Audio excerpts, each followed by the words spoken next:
આજે મારે એક એવા યુવાનના અનુસંધાનમાં વાર્તા કહેવી છે કે જીવનમાં આગળ વધવા માટે સત્ય રસ્તાને પકડી રાખવું કે અસત્ય રસ્તા તરફ જવું.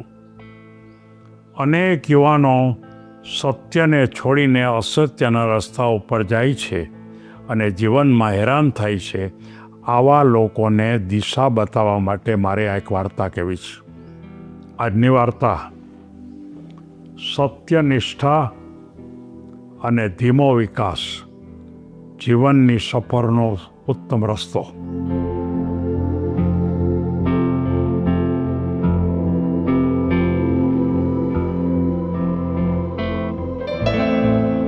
મિત્રો, એક મોટી કંપનીની અંદર આનંદ નામનો યુવાન બહુ સારી રીતે કામ કરતો હતો.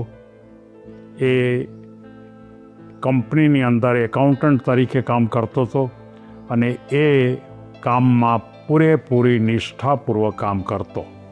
કોઈ એક સમયે એવા પ્રકારની પરિસ્થિતિ આવી અને એને એવી ઓફર કરવામાં આવી કે તું આ કંપનીની અંદર અમુક પ્રકારના આઇટમમાં ફેરફાર કરી અને ખોટા રસ્તા ઉપર તું આ એન્ટ્રી બદલાવી નાખ, અને જો તું એ બદલાવી નાખીશ તો તને ખૂબ લાભ મોટો થશે અને જીવનમાં પણ તને ખૂબ પૈસા મળે.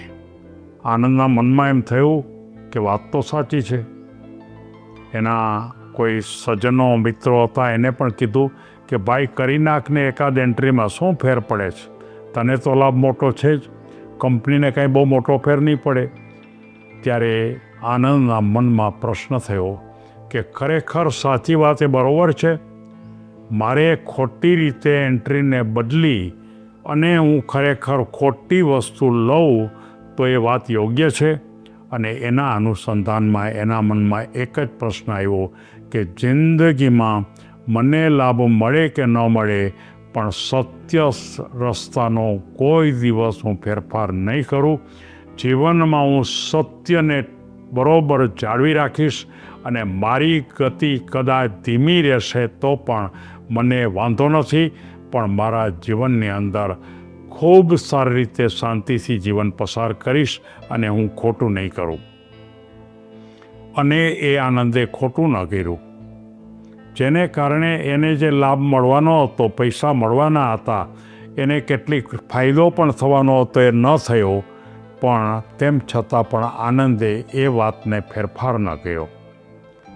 થોડા વખત પછી ખબર પડી કે જે કંપનીના જે મુખ્ય માલિક હતા એને ખબર પડી કે આ આનંદે આ પ્રકારે કોઈ લોભ મળેલો, એને આ પ્રકારની એને હતું કે જો એન્ટ્રી ફેરવી નાખે તો એને બહુ મોટો ફાયદો થાય એમ હતો.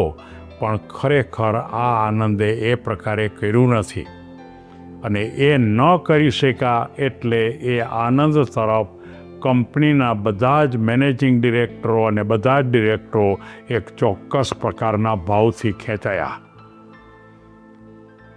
એમને એમ થયું કે આપણે આનંદને ઊંચા સ્થાન ઉપર મૂકવો જોઈએ. આપણી કંપનીમાં આવા માણસની જરૂરિયાત છે. એટલે આનંદને બોલાવે છે અને એમ કહે છે કે ભાઈ, તે ખરેખર ખોટું ન કર્યું એ અમને ખબર પડી છે અને તે જે લાભ મળવાનો હતો એ લાભ પણ તે ન લીધો અને ખરેખર સત્યતાથી તારું પોતાનું જીવન આ ફેક્ટરીમાં ટકાવી રાખ્યું. એટલા માટે અમે સૌ આ ટ્રસ્ટ, આ માનો કે કંપનીના ડાયરેક્ટરો તને ઊંચા પગારની ભૂમિકા ઉપર ઓફર કરી છે અને કંપનીની અંદર બહુ મોટી જવાબદારી આપી છે અને તારા પગારનું ધોરણ પણ તારી કલ્પના ન હોય એટલું ઊંચું અમે તને આપીશ. આનંદ ખુશ થઈ ગયો.